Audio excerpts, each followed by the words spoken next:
Hey guys, here's what you need to do when your screen is flickering. So screen flickering happens due to a software or hardware issues on your laptop.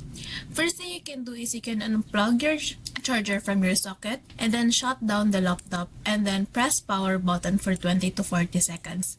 Then it will work. Now if this doesn't work, try adjusting your refresh rate. So first go to right click on your and then go to your display settings.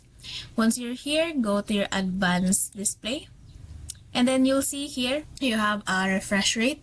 So usually the screen flickering happens when you have a very high refresh rate. So turn it to 60 and then wait for it to work. Now if that doesn't work, so just revert the changes and then go to your troubleshooting.